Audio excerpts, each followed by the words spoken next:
Welcome to the Veritas Forum, engaging university students and faculty in discussions about life's hardest questions and the relevance of Jesus Christ to all of life.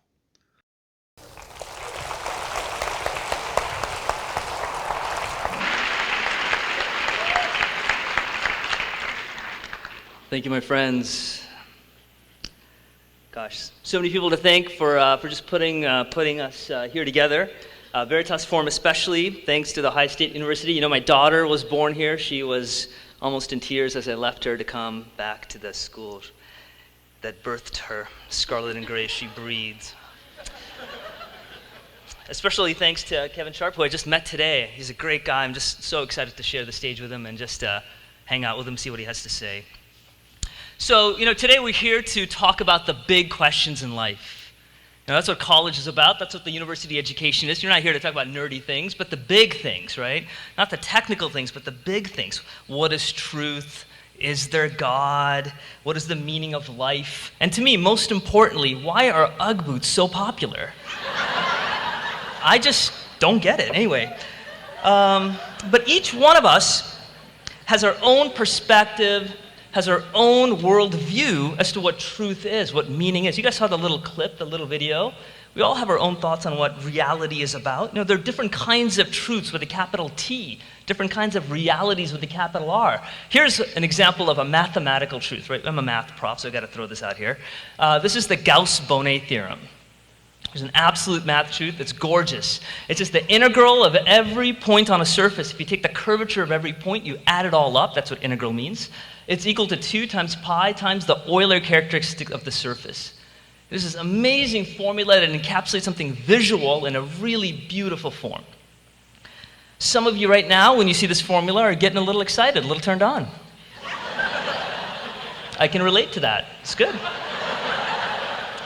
But most of you, when you see this formula, agree with Stephen Colbert when he says, equations are the devil's sentences. So what does it mean to talk about truth? Is math truth the truth? I mean, what does that mean? There's even a radical notion of reality, what it even means to be real, coming from string theory. Here's a work by Stephen Hawking, a brilliant physicist, and he writes, the universe does not have a single existence or history, but rather every possible version of the universe exists simultaneously. In other words, everything you could possibly do ever, not just the thing you're doing right now, is actually existing in different universes. It's called the multiverse theory, and it's trying to figure out how quantum mechanics works with gravitational forces with string theory. Is that what reality is? This is one little sample of what the real stuff is out there, and we have to deal with this? In 21st century America, I believe that the truths that seem most valuable to us are scientific ones. It's not written in the language of God or church or scripture or holy days, but it's written in the form of science. You see, science today is the toolkit in which we measure data. It's what we see, what we touch, what we observe. This has become the new reality to us. In fact, to me, I think a lot of times we think it's the only reality out there, what science tells us. Religion and faith seems to be like a scaffolding. Some little shell you need to hold things in place till science comes along and takes care of it. Oh, you believe in God? That's great. I'm glad it works for you, but you know what? I don't need that stuff. Because I don't need that scaffolding to make sense of reality. I have science. It tells me what truth is all about.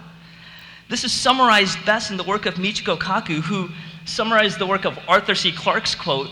And Kaku, who is a great physicist, writes, any sufficiently advanced technology is indistinguishable from divinity.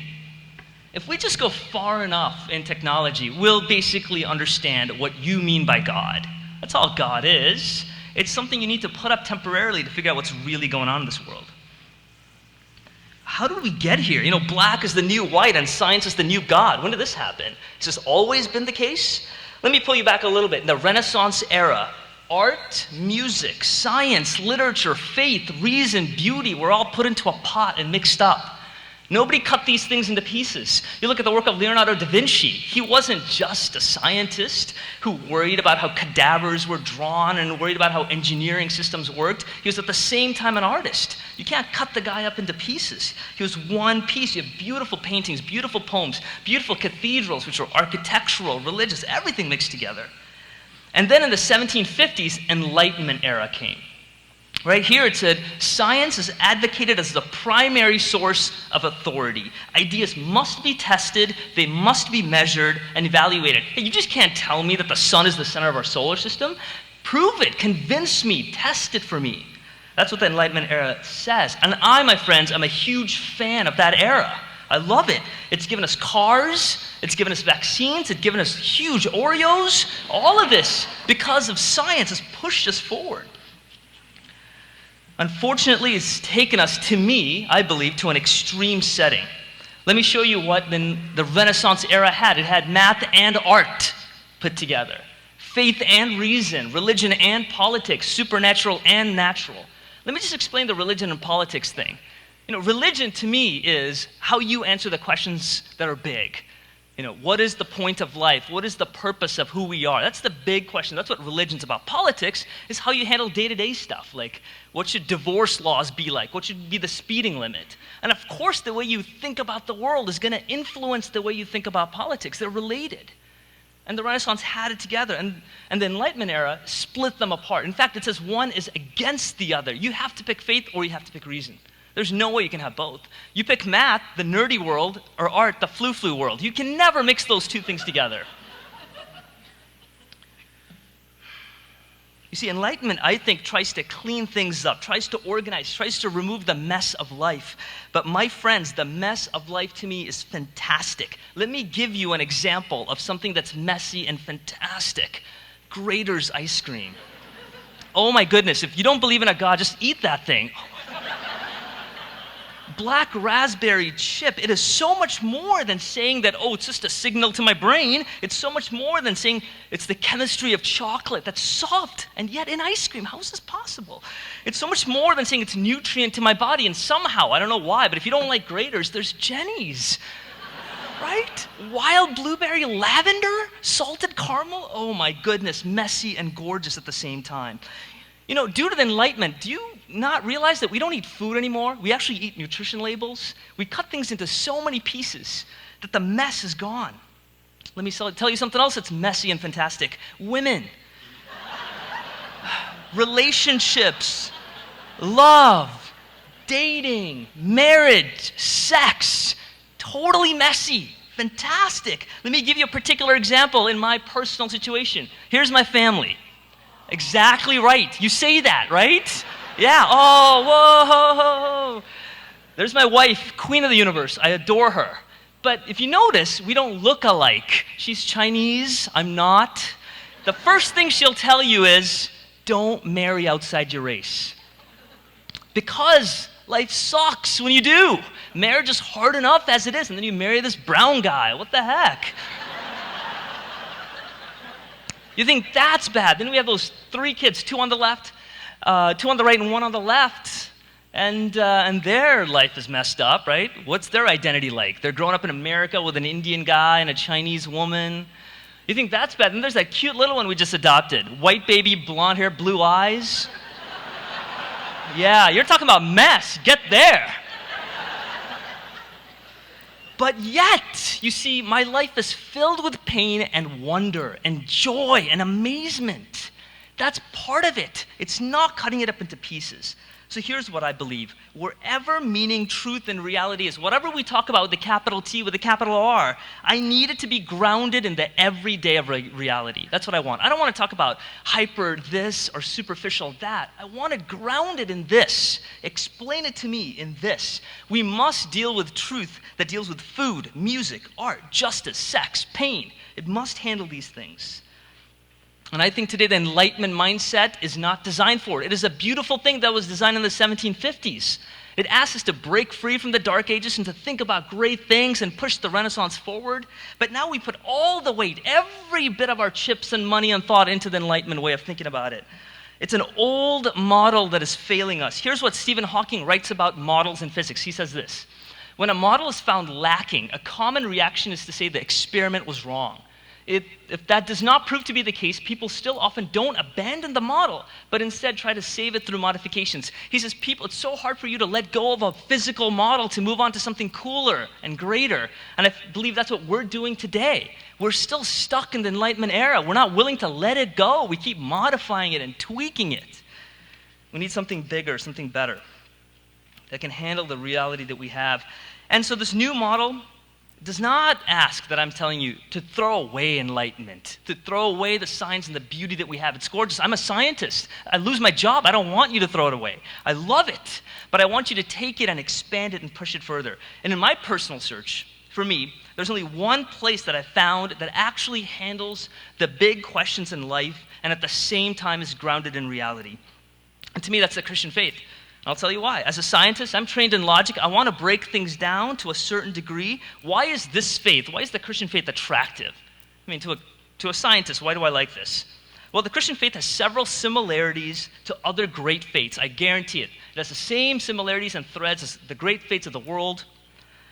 But to me, it's the differences that the Christian faith has that are sexy. That's what I love about it. Let me tell you a couple and I'll close. First, the faith is grounded in history. It is not some perfect golden tablets you receive and here are the rules and you must do it. It is grounded in God interacting in history. Now, history is messy, right? There are different perspectives. Who thought what, when? What was slavery really about? When did this happen? It's complicated. It's not trivial. You cannot just measure it scientifically and repeat it over and over again. It's an unrepeatable thing, history. But today, we still have historical tools. And I encourage you, look at those historical tools and use those weapons to study the Christian faith, see if it measures up.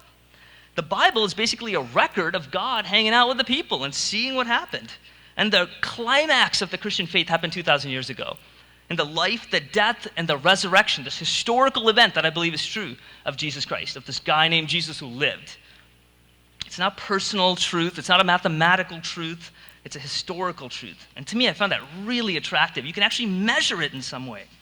The second reason I'm attracted to it is how the truth is actually revealed. It's not some blind allegiance to a God you must obey. God of absolute power who asks you to bend your knee to him. In fact, it's just the opposite. The God of the universe bends his knee to you. I love that. The God of the universe gave up his power on the cross to hang out with you. That's the heart of the Christian faith. There's a God who died for his enemies, who prayed for their forgiveness. And the goal of the Christian is to imitate this God, to bend our knee. This faith, more than anything, shows a tolerance to the pluralistic world that we have today. And finally, to me, this faith provides a restoration to this world. You see, there are two kind of competing thoughts in the world today. One is you can just escape the world. Escape it through math, through ideas, through thoughts. Escape it in your enlightenment dreams. This is what Bertrand Russell has. Just get away from this junk of reality. Think about awesome stuff out there. But you know, the world is too beautiful for me to escape it. I love it. I love the mess of ice cream. It's fantastic. But at the same time, the other side says, don't escape it. Just accept it. But the world is too broken. There's too much pain and injustice for me to just accept the world. It's not the yin and the yang, the Jedi and the Sith, the good and the bad. They all have to hang out. No, there's injustice, and I don't want that to happen. I want the world restored. And what the Christian faith says is when Jesus, when his body was physically restored in Easter, coming up soon, just like that, the world will one day be restored. Pain and justice is actually given a solution here. To me, I find that really attractive. So let me close with just one thing. My friends, I'm going to ask you to think deeply about deep issues. That's all I can ask of you. Don't listen to what I'm saying. Just think deeply. These are big questions. You're in college to struggle with these things. Get messy in life. I want to close with a quote from The Princess Bride. Life is pain. Anyone that says different is selling something. I think it's important for you guys to understand and struggle with this. Thank you so much.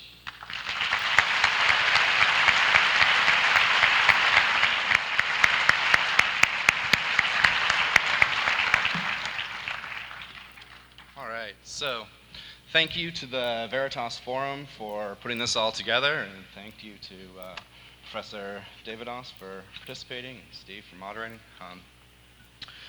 Let me start by saying that I'm not a philosopher of religion. I'm not a theologian. I'm not a philosopher of science. I'm not a scientist. I'm a what I hope is well-informed layperson who has a genuine interest in these sorts of big picture questions, and I hope fairly well articulated and clear way of trying to answer the does life have a meaning question. So let's start off with that question. Does life have a meaning? I think right off the bat it's a tricky question to answer. One, because it's not clear whether we're talking about life in general or my life. So let's focus on your life and my life and particular individual lives. Does your life have a meaning? That's what I want to think about first. It's also a tricky question because the word meaning is tricky. It's a tough word, and people mean different things by it. One thing you might mean if you're asking, does my life have a meaning, is there an aim or a goal to my life? Is there something that I should be doing, something I should be pursuing? Here, I think the answer that many people will give is, if you think that there's a morally proper way to live a life as a human being, which you guys all have some understanding of, you're all right in the middle of living a human life. If there's a right way to do that, a morally proper way to live a human life, then the answer to the does my life have a meaning question is yes.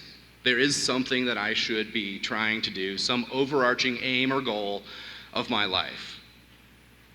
So unless you're prepared to say that there's no such thing as morality, there's no such thing as right and wrong, good and bad in a moral sense, then I think that at least under this understanding, is there a point to my life? That question has a yes answer. There's another way to understand the question, does my life have a meaning?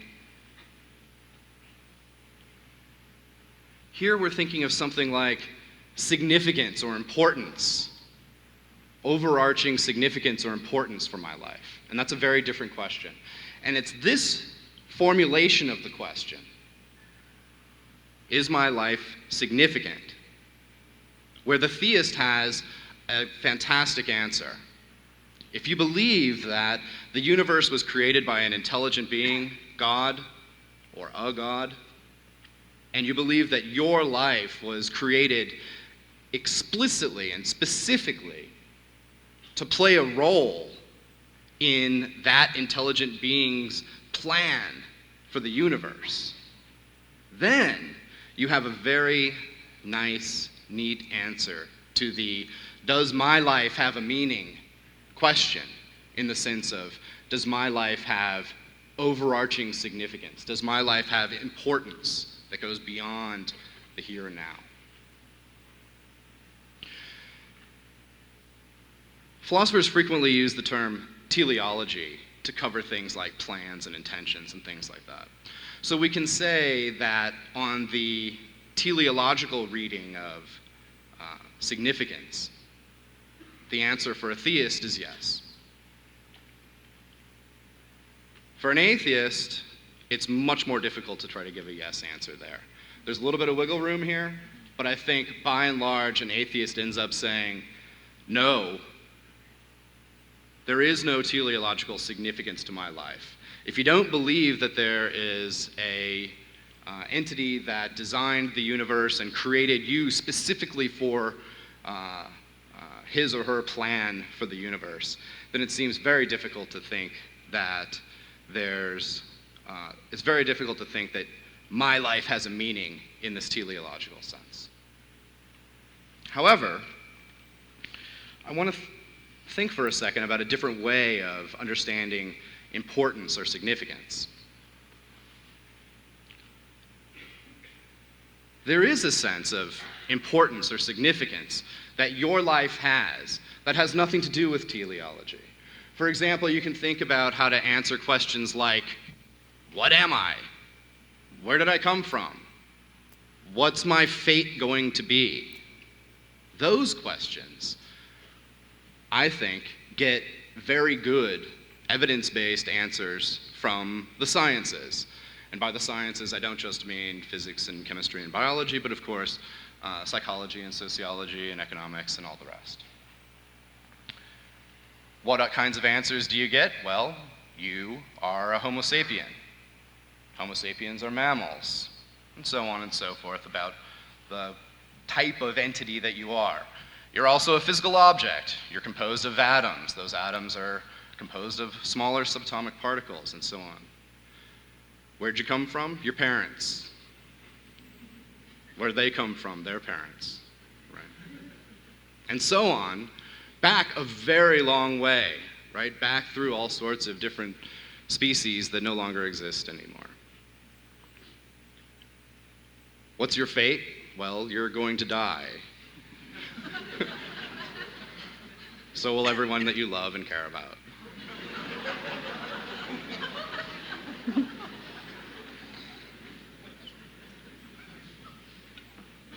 It turns out that you end up living on a planet that's, in a cosmic scale, not going to be around for very long, or at least not going to be inhabitable by things like you for very long. Ultimately, what's going to happen is, as far as we understand it right now, the universe is going to very slowly cool down until everything is at a temperature where there's no more motion whatsoever. And that's called the heat death of the universe. So, what are you? You're a physical object. You are a multicellular organism living on a planet that's not going to be around for very long on a cosmic scale. That answer, suitably fleshed out from all the other sciences, right? I kind of didn't give very much to the psychologists or the sociologists there. But that answer, I think, does provide an answer to the does my life have meaning question. Call it the natural significance of my life. And it's an answer that an atheist can give as well, not just a theist. So to go back, does my life have a meaning in the sense of an overarching aim or purpose? Almost everyone will say yes. In order to say no to that question, you have to think that there's no such thing as morality. Well, there are people like that, but they're few and far between. Does my life have a meaning in the sense of a teleological significance? My answer, no. A theist's answer, yes. I think I've got the right answer there. As far as a natural significance, what am I? Where'd I come from? What's my fate going to be? What's going to happen to this universe that I inhabit right now? Again, if that's the kind of thing you mean by significance, then does life have a meaning? Yes, absolutely. And you can learn about it by learning about what scientists tell us about the universe and your place within it. So let me say a bit about why I think that the teleological answer should be, or the answer to the teleological question should be no. I think the answer to the teleological question should be no because it requires some kind of deity. It requires some kind of God in order to make sense of it. I think there is a little bit of wiggle room here. Some people who are atheists do think that there's some overarching plan or something along those lines for a life, but not me. It seems to me like the answer there's got to be no. All right. I think the reason for saying no there is the evidence required in order to believe that some deity exists simply isn't there. Atheism, agnosticism, theism, these terms end up being tossed around quite a bit in debates about the existence of God, and the terminology here is really horrific. People mean a million different things by atheism, by agnosticism, and by theism, and it seems to me like we're going to have to try to sharpen it up a bit. Here's a suggestion. Think about atheism and theism as positions about a particular God. So, for example, there are very few theists with respect to, say, Thor or Zeus, right? If you believe that Thor exists, you are in the vast minority of people in this room. So you are all atheists, probably, with respect to Thor. You're all atheists with respect to Zeus. You're all atheists with respect to Ra, and the vast majority of the other gods out there. Now, ask yourself for a moment, why don't I believe in Thor? Why don't I believe that Thor exists? Why don't I believe that Ra exists? Why don't I believe that Zeus exists? And pretty much those kinds of reasons can be turned into reasons for thinking that the Christian God or the Jewish God or the Muslim God doesn't exist. That's the sort of overarching reason that for me gives me a no to the does my life have a meaning in the overarching plan, the teleological sense. Okay. So let me say a little bit about the impact that these kinds of questions have on morality and ethics. There's a large misconception in debates about the nature of God, the existence of God, in thinking about its impact on religion, or on morality.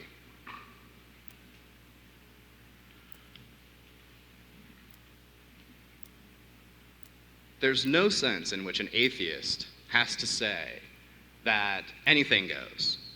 There's no such thing as right and wrong. There's no such thing as good and bad. Unfortunately, many atheists think that that's the case as well. You find this mistake on both sides of the aisle here. The fact is that the majority of theories of right and wrong, the majority of accounts of what make good things good and what makes bad things bad, do not depend on a deity at all. They don't appeal to the notion of God, to any particular God, to any particular religious tradition. None. If you look back over the history of Western philosophy, an atheist has a ton of moral theories to choose from that don't depend on God or a God or any God at all. From Aristotle to Kant to Mill, you've got a ton of different options here. So I think that the no answer to the question, does my life have a meaning, in the teleological sense, the overarching plan sense, the God's purpose for your life in the universe sense, in no way commits you to thinking that anything goes and there's no such thing as right and wrong and I can just behave the way I want without any kind of moral consequences. So on the moral front, I think it's wide open for an atheist. All right. Final little bit is advice for those who are thinking hard about these questions and how to follow them. I think the number one thing to do if you're thinking hard about these questions is to do something like this, what you're doing. Think critically about your own beliefs and values. That's the thing that you should be doing. That's the thing that you are doing by coming here tonight and listening to us rattle on and on about whatever it is we're talking about. Thinking critically, subjecting your beliefs and values to objections, trying to answer them, and here's the tricky part. If you come up with objections to your views that you can't shove off with good replies, then that's an indicator that you should probably change those views. And after you change them, you might have to change them again and again and again until you end up with a critically stable batch of beliefs and values that are your own, that you've made your own through thinking critically about them. That way you can go through your life not the way most people do. Most people accept the beliefs and values handed down to them by whoever raised them, never question them, go through the rest of their life until they die. Right? Instead of wandering through life with a borrowed set of beliefs and values, you can think critically about yours and create your own. That, I think, is by far the best way to address for you this question of, does my life have value? All right, thanks.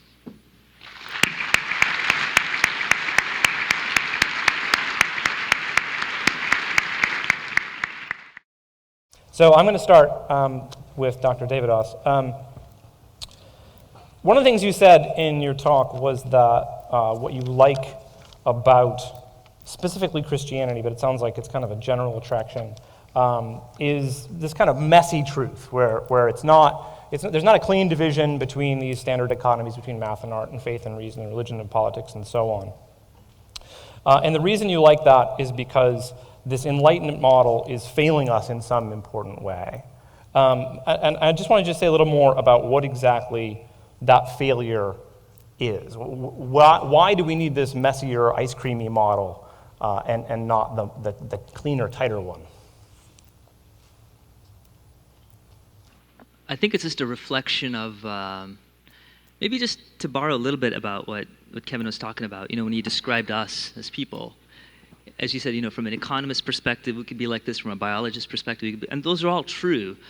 To me, I feel like when I look at the suffering in the world today, the pain in the world today, if you look at the world wars that we've had, the height of the Enlightenment, in some sense, you could even assume is in the 30s and 40s in Germany, superpowers of philosophers and mathematicians and physicists. It's one of the greatest nations there was, and yet there is such violence, and that continues, genocide, all these issues today. And to me, this idea that science alone can answer questions, somehow like the Star Trek mentality that the more you know, the better we're going to get. Not the better transportation we're going to get, or the better hospitals we're going to get, but the better people we're going to be, the kinder we're going to be, the more understanding we're going to be. I just don't see that. I haven't seen that from 1750 on. We've improved in lots of different things, but our character as who we are has not been transformed by science.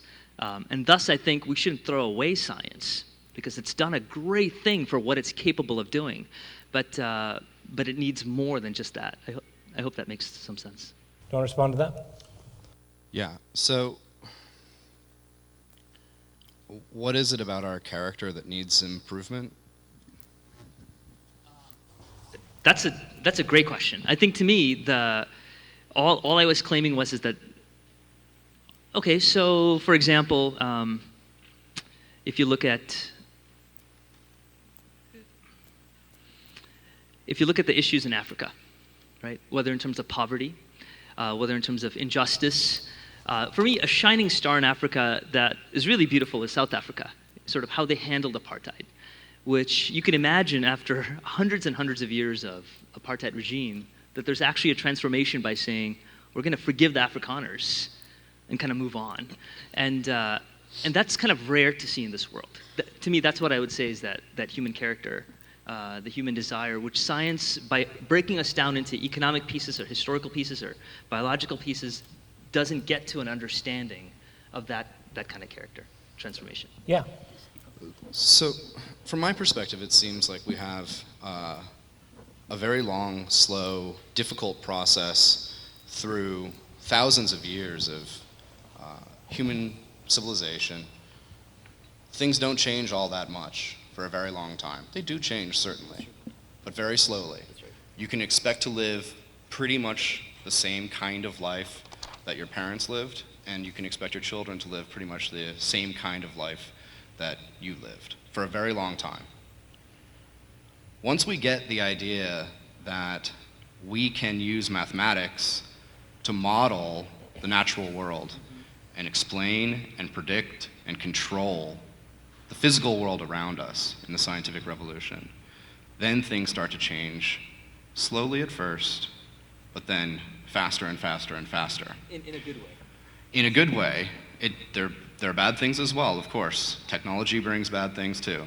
But if you look at the sheer volume of misery on planet Earth amongst humans and our friends, the non-human animals, I think that's going down, and it's going down fairly quickly. Look at the sorts of things that we care about. We care about our children living to be grown-ups. We care about our families. We care about our health. We care about our well-being. Look at the vast changes in those things, the vast positive changes in those aspects of human life that have come about 100% because of scientific advances. So far from thinking of science as being played out or in need of some augmentation in order to really get us some improvement, it seems to me like it's doing great on its own. So maybe here's an example. Food production. Because of science, it's amazing, right, what we can produce. And yet you see that because of selfishness or sort of this broken human character, that, hundreds, thousands of people are dying. And yet we have the luxury of just throwing away, the food that we can't finish in the West. So I think I cannot disagree with you on the beauty of science, right? I'm a huge fan. But somehow it feels like as we learn more about the technology and the wonders it can do, we're destroying the world in some sense, killing the earth or destroying one another. And somehow the selfishness or this desire to trump over somebody else, it feels like can't be answered by science. It's a tool. It's a beautiful tool. But that human condition is what I was trying to get at. I hope that. Yeah. So I was actually a little surprised that you didn't bring up your point that moral reasoning may be independent of religion. So it sounds like we have agreement that the progress of science is, generally speaking, a good thing. It allows us to feed our children and to take care of our loved ones and all of that. There is certainly a question of personal character and things of that nature, and it sounds like some of that is what you're suggesting that the religious parts of our life contribute to, the way that we think about ourselves and our character and our growth and stuff like that. Is that something that you think that the atheistic perspective can have also? Yeah, I don't think that you need to be a theist to be a good person. I don't think that you need to be a theist to participate in making other people better people. And I don't get it's not clear to me what the faith bit is supposed to do for you. Why think that you need to kind of combine science on the one hand and a particular version of faith on the other in order to achieve some sort of restoration or something along those lines, right? For one, it's not exactly clear what's being restored. It's not as if things were great and then they broke and now we just got to fix them again or something like that. Right? Interesting. Yeah, I agree. I think I do agree with you that God is not needed to know what is right and wrong. In some sense, like a belief in a all natural. It's sort of built into us. Like we sort of know what it means to show kindness. Or it comes from culture or whatever. Yeah. But kind of pushing that aside for a moment, I guess my point was not that I need to have this faith to figure out life, but that this faith is true, and thus it's almost like gravity. In other words, it's there, right? So hence, I believe it. So if I really believe that God is there, and he did do these things, that's the reason I believe it. Not because I need God to be there to give me a definition of what right and wrong is. So in other words, if I really believe God did act in history, let's just pretend for a second that God did act the way he did in the Jewish times leading up to Christ. Then, if that I think is true, then I would believe it. So I'm going in that perspective, right? Not that I need that to somehow make sense of my life. Yeah, so I thought you were saying something like, my faith can actually perform some important function for humanity that science alone can't, that there's some important elevated state, some state of us being better than we are right now, that science alone is incapable of getting us toward, or getting us to. And what we really need to get over that hump and get to that elevated state is faith. But it sounds like now you're backing off on that. Not at, I don't want to say that at all. So let me be really clear. For somebody to say, you know what, if I believe that there's a God out there who wants me to do good, that's what's going to motivate me to do it.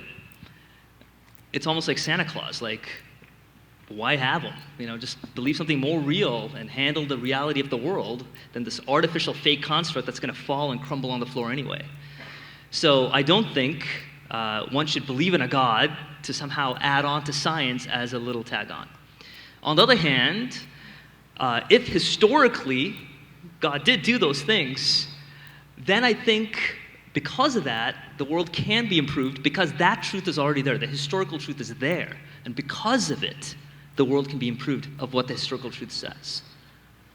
Not we need God to somehow make things better because that itself is true, but because of history, we add on to it. So to me, it's a historical argument. So I was curious, you don't think that science is sufficient to do all of that kind of work, right? Like, we need some kind of moral insight. And I mean, do you think that morality itself is reducible to science? Or so you think there is some independent discipline that in studying morality and ethics, for instance? Absolutely. I don't think that, I think it's a hopeless task to try to reduce morality to science. I don't think that'll ever succeed. So I think morality is independent. The concepts of moral rightness, moral goodness are not scientific concepts. I don't think that science will ever take those over. It doesn't seem like the same topic even. But so I do think that they're crucial for human interaction and for us to be getting the kinds of things that we want out of our lives. So I just don't think that you need a theistic perspective in order to get that moral perspective. You can have a scientific perspective and a moral perspective. The theistic bit seems to be a cog that doesn't do anything.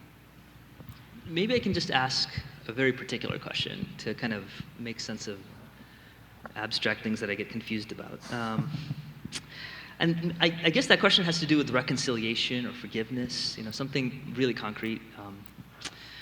So let's pretend that something happens to your son or my daughters or whatever, and I believe in order to show embrace and to show forgiveness, evil has to be dealt with, injustice has to be dealt with. So for somebody to have hurt my family or hurt my friends or my wife or my loved ones, for me to show embrace to them and to say, I forgive you, it's okay, if it's a horrendous thing, the power that allows me to do that is to know that there is justice being handled.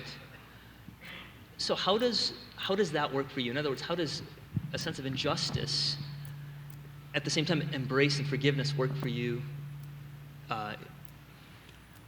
in a concrete setting? Do you know what I'm trying to get at? I do, yeah. So it's that you only really feel like you can forgive someone if you feel like someone else is going to get revenge on them, be it God or whatever. That's right. I mean, if you watch The Godfather, any movie, or any Tarantino movie, right? It's like kind of built into us that if you do X, you got to have a negative X to clean it out. Yeah. So I certainly don't have an all-powerful deity who's going to be doling out revenge on the bad folks, right? So, but instead, in order to forgive people and move on, it's really just a personal thing. It's not conducive to the kinds of aims that I have in my life to hold on to those sorts of feelings. And whether those people get their vengeance or not, whether the revenge gets enacted on those people or not, it doesn't really make much of a difference to me, right? Life's very short, and I certainly don't want to go through it holding on to those sorts of what I think to be negative feelings and emotions. And bad folks don't get their comeuppance, and not all at least, and some do, but not very many. And there's plenty of bad people out there who get all kinds of good stuff from being bad, and well, that's life. So it sounds to me like you find the Christian picture more attractive in its messiness because it can account for that. That at least that hope that in the long run things will be good, and that we have some kind of an assurance that things will be good because the world is explained in terms of this perfectly good being. I wanted to hear just your thoughts about that idea. Is that something that you think would be good if it were true? It's something that's worth hoping for. So I mean, you talked a little bit about how you want people, you encourage us to reflect on our beliefs and subject them to criticism and try to put together a critically stable batch of beliefs. Do you think it's not possible to do that and hold on to this kind of hope that things will all be good in the long run? Or what is the reason for abandoning that kind of a critically stable set of beliefs in favor of maybe an atheistic one? Good. So I think it's perfectly legit to be an atheist and be optimistic about the future. It's also legit to be atheist and be fairly pessimistic about the future. Right? We're facing some tough times coming up. The populace of planet Earth. So, but I don't think that I'm not going to sit up here and say something like religious beliefs don't survive under critical scrutiny. I don't think that's correct. I think it's way too simplistic. I don't think, however, that many of the religious beliefs that I've encountered in folks survive those kinds of critical reflection activities. The weaker the religious belief, the easier it is to survive those kinds of critical reflections, right? So if you just want to believe that something created the universe and we don't know what it was and we're not going to make claims about whether it is happy or unhappy with gay marriage, then that seems like an easier belief to hold on to. But if you want to make very strong claims about the creator, the nature of the creation, the plan that the creator has, and the way it's being implemented, say in someone who doesn't want you to have a same-sex relationship or get an abortion or whatever it is, then that seems like it's much more difficult to hold on to in the face of those kinds of critical reflections. So as a person who wants to have some of those more specific beliefs, go ahead. And that's, I think, where the mess comes in. So, if I read the Bible, and if I agree with everything it said, then I'm in trouble. In the sense that somehow there's now a God who is lined up with my thoughts. That's nuts. I mean, look at me. I'm like an Indian kid who grew up in America, born in India, living in 21st century in the United States. Out of all the different truths that could possibly exist, my truth lines up perfectly with the creator of the entire universe. There must be tension when I'm reading Scripture. In other words, when God says, do X, Y, and Z, I'm going, are you nuts? Doesn't make any sense. Or think of it this way, If that tension isn't there, then you've made yourself God. And that tension is what makes me happy. In the sense that, maybe there's something bigger than my culture. Maybe there's something bigger than the way I grew up or what's been taught. And I can sort of relate it to my marriage with my wife. I've been married 15 years, and there's a chance that when I go back home in a few days, that my wife will kill me. I'm sleeping, and boom!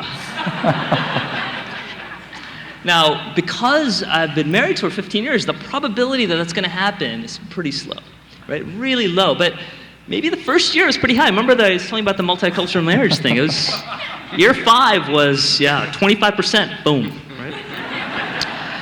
And what I want to say is this relationship that I have with the belief in God. If God is so real that He acted in history, and if I really believe this thing, I start trusting Him, and I say, all right, maybe this won't happen if I take this risk. And I've taken risks with Him for almost 30 years, and now I can take more of a risk than I used to do before. And those, when I say risks, I mean things that I'm not comfortable with, right? Things that don't line up. If it lines up perfectly, there's not a risk, because I want to do it. Seems like He wants me to do it. It's great. And so it's that messiness of struggle. Yeah. We have about 1 minute left. Do you want to quickly respond to that, or would you open it for questions? Let's do questions. Okay, so you can text questions to us, and then I think they will somehow magically appear on those lovely screens we have. Or you can also walk up to these microphones and ask from there. I do ask that if you ask a question, try to make it a question and not a lecture. If you have a quick follow-up, that's fine, but try to make it a quick follow-up. If you do much more than that, I will say no. and I will prevent you from going on any further. Let's start over here. I have a sort of long question, so As long as it's not too long. it's not too long. All right. In my opinion, so. This is for Dr. Devadoss. I thought it was interesting that you brought up, if I remember correctly, was a Stephen Hawking quote, essentially saying that humans shouldn't just take an old idea that can't be disproven and tweak it to fit modern ideas, that instead something new should be created. Like, you also said that you're a Christian, and that Christianity is your answer to blending art and math, faith and reason. Isn't that hypocritical? Because you're doing the same thing with Christianity the people have done with the Enlightenment ideas. You've taken an old idea that can't be disproven and tweaked it. Why not just think of something new, like a designer religion? That's cool. So let me, first of all, I want to honor Stephen Hawking by telling you exactly what he was saying. He was talking about different models of physics. So he was talking about what an atom looks like, and there's Niels Bohr atomic model, and he was saying, if you kind of hang on to that atomic model and say, no matter what our experiments say, the atomic model is the only one, you're not going to be creative enough. Maybe string theory is the right way of thinking about how life, how things work. So Stephen Hawking was talking about physical models, and I was just trying to put my words in his mouth by saying that, maybe you can think about that in terms of how we look at reality, right? So far we've been thinking about the Enlightenment model as the way many of us, including myself, have been trained to think about how life works. Maybe it might be worth taking a look by not just holding on to that one model that's been around 350 years, but thinking about something else. And I'm not saying we should add Christianity on because it's creative, or we should start over from scratch because and try all these different creative religious models. The only reason I'm holding on to the Christian faith, to me, the central core, more than anything else, I can nail it to you right now, is that I believe that this guy named Jesus who lived, nobody's going to argue with that, who died, nobody's going to argue with that, rose again as a flesh and blood person and claimed to be God, and thus people were convinced. And I think that really happened because of a historical fact. And so I'm not saying that that should be artificially added on, since that's also true because of my belief, and this is also true. We should think about something that pushes it forward. Let's go over here. Hi, this question is for all three of you, preferably. Imagine the world is in peril of imminent destruction. The only way to save the world is to sacrifice your son or daughter. Would any of you sacrifice your child in order to save humanity? Let's just start with you. So wait, he has to sacrifice his child first and see if it works? I think so. Yeah, that's right. Of course, he only has one, so that might not be fair. That's right. I take it that in the example, I'm pretty sure that this is going to work, right? Yes. Then yes. Could you explain why briefly? Sorry. Well, it seems to me that humanity is more valuable as a whole than any one particular instance of it or member of it. Go ahead. I'm going to go last on this one. I guess my biggest struggle would be is how do I know it's going to work? In other words, what is the truth system that I'm basing it on? Is it scientific evidence that there's a guarantee that it's going to work, or is it God telling me it's going to work, or my friends are like, dude, trust me, man. Right? If it's the third, but I guess that's the biggest struggle would be, what is it am I basing? If it's really a God who's saying this thing, and I'm going back to that thing I kind of yapped about a little earlier, what relationship do I have with him? If it's a wife I just married and she's like, kill your kid, it's going to be awesome, right? But if it's a wife I've known, if it's a God I've known and I've trusted in so many things, right, then is it worth it? That's a different thing. Which means I didn't answer your question at all. Yeah, I don't know if you're allowed to ask me questions, but I mean, assuming that I really did know, which would be very hard to imagine, that the death of my child would in fact save all of humanity, then I think I would have to do that. But it's a pretty weird situation you'd have to face. Do we have any magical text questions, or should we just keep doing real? Oh, okay, good. Why does suffering exist, and why should I care about responding to it? You go first this time. I think suffering exists because of our character, in the sense that we want to do what we want to do. The definition of, different people call it different things, addictions, idolatry, I don't know what the right word is, but we are placing ourselves in the center of the universe, and we say that's what's important. And if you do that, then, if I want to make $1 million, but it costs me as a CEO, I'm getting $10 million in profit, but I have guys working under me who are making really small amounts of money, let them suffer for my cause. So I think suffering exists because of our pride. And why should you care about responding to it? I guess that goes back to sort of these ideas of morality that Kevin and I share in some sense, this kind of universal sense of what we think is right is in us, my way of saying it, which is different than Kevin's, is I'd say in us, we are made as image bearers of God. We are made as what God wants to be, and he is somebody who hates suffering and who adores justice. And that's who we are. We hate, inherently, we hate injustice. When you see something wrong out there, you don't like it. Something turns in you, and that's why we should care. I think suffering exists because there are a bunch of physical organisms in a physical environment that don't get everything that they want from it and frequently don't get even everything that they need from it. Seems pretty straightforward. And why should I care about responding to it? Well, it seems to me that if you don't care about the suffering of other people and animals, then there's something wrong with you, that you are missing out on some important aspect of the world, that the other things being equal, if you can decrease suffering without violating some other moral principle, then you should do it. So can I kind of ask a follow-up for you? Just my silly CEO example, right? Let's pretend this corporate CEO is getting tons of money, has started the company himself or herself, and has been a faithful taxpayer. But yet you see that, kind of down the line, there's a lot of stuff. From where does one stand to say that that's wrong or right? In other words, where should we interfere and say, you are now doing something immoral or unethical, or, because you need to stand somewhere to say that's right or wrong. And maybe from the CEO's perspective, it's great.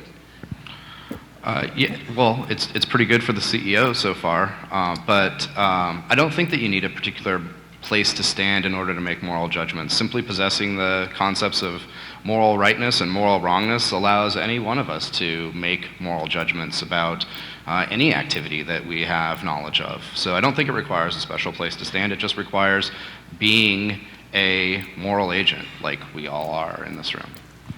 Let's move over here. This question is for Professor Scharp. Why would you or anyone develop a critically stable view if there's no teleological or universal significance? Like, why would I spend the time to make something stable if it doesn't really matter? Simply because you end up, I think, leading the, let me just speak for myself. I end up leading the kind of life that I value by having a critically stable batch of beliefs and values. If you don't value that sort of thing, then it's going to be pretty much impossible for me to argue you into valuing it. So if that's the kind of thing that you value, then I think it's independent of whether there's a God and that God has a plan and created your life specifically to play a role in that plan. Just because you're going to die and there's no afterlife and the universe is going to keep on going for a little while, that doesn't take away from the value that you create in your own life while you're here. Let me just quickly follow up on this. So if you care about a critically stable batch of beliefs, then you should have it. If that's what you value, then you should pursue it. Is there some sense in which we ought to value it if we don't? And so you suggested we couldn't talk people into that value if they didn't have it, but that's not the same thing as saying that there isn't that value. Yeah. Do you think there is a value? I do think there is a value there, yeah. And I think that, but that's a much more difficult position to defend, then you should care about other people's suffering. That seems fairly straightforward. If you've got moral concepts, the kinds of concepts that we have, then pretty much you should care about other people's suffering. It's a much harder claim to argue for that if you have the moral concepts that we have, then you should care about a critically stable batch of beliefs. I think that's it's a much more abstract kind of thing to care about, and it's a much more difficult thing to argue in detail. It's much more controversial. All right, these lines are getting pretty long, so let's try to speed it up over here. All right, well, first off, thanks to all three of you. That was really great. I have a question starting off for Professor Scharp that will morph into one for Professor Devadoss. So, Kevin, I agree with your overall picture of the world, though I recognize that most people might find it kind of bleak. I sort of felt the black cloud of depression go out over the room as you were describing the impending heat death of the universe.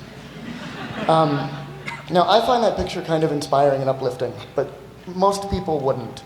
And I think this motivates a lot of people toward theism. It's a more attractive, aesthetically pleasing picture. I'm wondering, where do you find reasons to get out of bed, joys, hopes, and that in this impending heat death universe?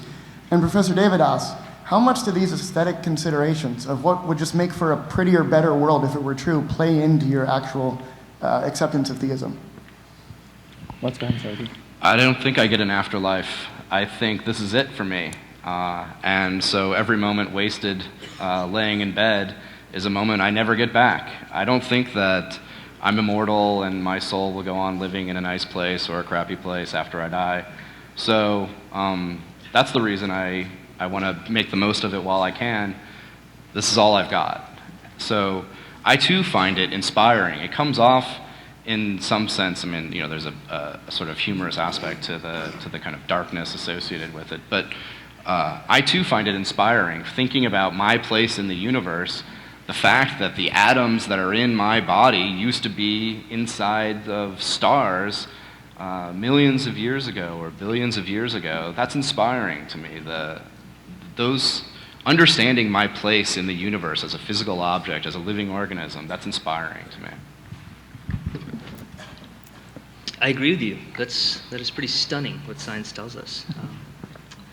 I think to me, there's an inherent sense, I don't know, maybe it's because I grew up in India or had weird parents, I don't know, but inherent sense of wanting things, wanting justice.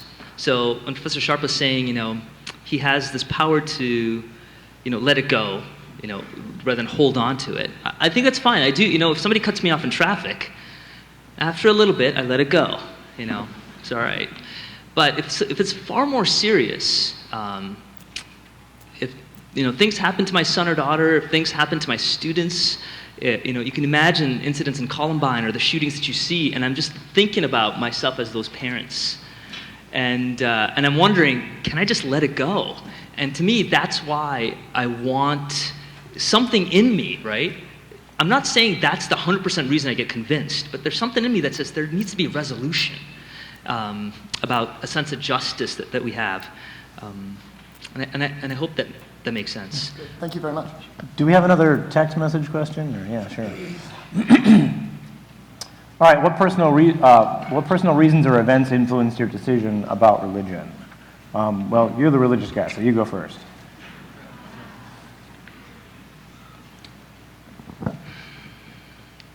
Personal. Well, okay, let's take a look.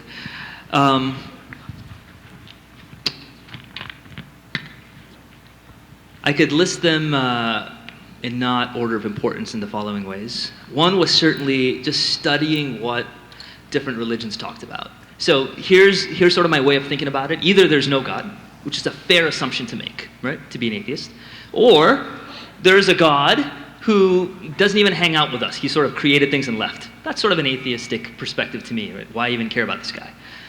Or there's a God who's actually hanging out and interacting with the world today. Well, if it's this latter category, this God is sort of interacting and hanging out, then it must be one of the great fates. I mean, it could be my Uncle Peter who just had an experience, but I doubt it's that, right? So it's probably one of the great fates of how God has interacted over time. And then I've just studied and found out, to me, that the historical claim of the Christian faith is extremely attractive. So that's one big weight. Another one would be... How many of these are there? 2. All right, good. Yeah, sorry. You can do 2. Yeah. And the other one would just be the experience that I've had in terms of church, in terms of others who've had this faith. And I could tell you stories of time after time after time, not amazing miracles happening or legs growing back or things like this, but in terms of the reality of God, which I don't want to spend time explaining. But Kevin? Yeah, it's not as if God came to me and told me that he doesn't exist. So no personal events occurred that convinced me of that. It was more just learning about the world and religion and my place within it, and the kinds of stories that you get from a religious perspective about the kinds of things that it purports to explain, and thinking hard about those kinds of explanations and finding them to be not very good. All right, so I'm excited to tell you, friends, that we only have about 4 minutes left, and there's no way we're going to make it through all these lines. I do want to remind you that after the talk, both of the speakers will be back, and there are also cookies and brownies, although they won't last long with this crowd. But the speakers will be there. So if you don't get a chance to ask your question, please go back there. This is maybe the last one, but let's go with you. Okay. First of all, thank you guys so much for your presentation. Stay over here just in case. This question is for Dr. Devadoss. So it seems to me that Christianity is a belief system that is, and forgive me if I'm overgeneralizing, but based off of primarily historical evidence. And so, given that the numerous different religious belief systems around the world that are also based off of historical evidence that offer contradictory ideas, is there a danger in basing your beliefs on a belief system that is based off of historical evidence that can conjure up conflicting ideas versus simply relying solely on science that's based off of evidence that is repeatable in laboratories? I see. So let me just make sure I understand it. You're saying, what do I think about basing my faith on a system that's historical and sort of messy, rather than just science alone, which is clean? And is there a danger towards basing it on religion? Absolutely, there's a danger. I think the moment you bring in faith, there's a danger, right? Hence the word faith. I mean, you're kind of putting your claim on something. But in a lot of sense, when I turn on my car, I'm putting a claim on a faith that science is going to work. And it's repeatable, right? It's been repeated tons and tons of times, and hence the probability of that not working is really small. But with history, it is messy. I agree with you, and it's a very different kind of tool set than a scientific tool set, but I think there's a tool set you can use to talk about historical facts. How much time we have? Go. Thank you, gentlemen. Professor Scharp, I'd like to challenge your apparent position that a naturalistic worldview can sustain moral belief. Robust morality requires a belief in responsible decisions. Now, we know that we've studied a wide variety of physical phenomena from quarks to quasars, and we know that they are amenable to scientific investigation, which means they have to behave predictably, either deterministically or probabilistically. But a decision for which we are morally responsible cannot be made by faculties behaving predictably, because then we wouldn't be responsible. Either there'd be nothing else we could have chosen, or else it would have been a matter of chance. What's the probability? Well, it looks like I was unlucky. I ended up murdering somebody. So for that reason, physical phenomena cannot be responsible for moral choices. That would be my presentation to you. How would you respond? Go ahead. Good. Under a purely physical description, yeah, you're right. You can't make sense of moral responsibility. I agree 100%. I don't think that science is going to, by itself, provide any kind of morality for people. They're independent. A moral theory, a theory of right and wrong, a theory that tells you which kinds of actions you should be performing and which ones you shouldn't be, a theory that tells you what kind of person you should be aiming to be, that's independent of science. So you're not going to get it from science, but it's also independent of theism. Right, that moral theory is, many at least, the majority of moral theories out there on the market are independent of theism. So you don't need science to give you the morality, but you also don't need religion to give you the morality. I want to let one more person in if we have time. Do we have time? Let's let this person in. Okay. Professor Devadoss, this is for you. I can't imagine how it makes sense that people get to go to heaven but animals don't. My dogs have more personality and better morals than some people. Why they love me and I love them. Why do they not get the chance to go to heaven? My answer, because their species isn't complexly intelligent enough to create an excuse for what happens when you die. Can you refute this? I let me tell you, I think heaven is completely the wrong way of thinking about life. I think if you think we're somehow going to float into clouds, it's a Greek Gnostic notion. I think the right Hebrew, the right Christian perspective is this world right here will be redeemed. If ice cream is not in heaven, there's no point. I tell you, to me, heaven is basically, the way I like to define it, is a new earth. A place where dogs are there, math. Awesome math is going to be there. And you're going to study it and you're going to start crying because it's awesome. That's what I think of heaven. And your dog will be there. I mean, I cannot imagine it to be some cloud of spiritual beings playing harps. That is not heaven. That's a very Greek notion, and that's wrong. You heard it here, dogs go to heaven. Ladies and gentlemen, thank you very much for coming out tonight.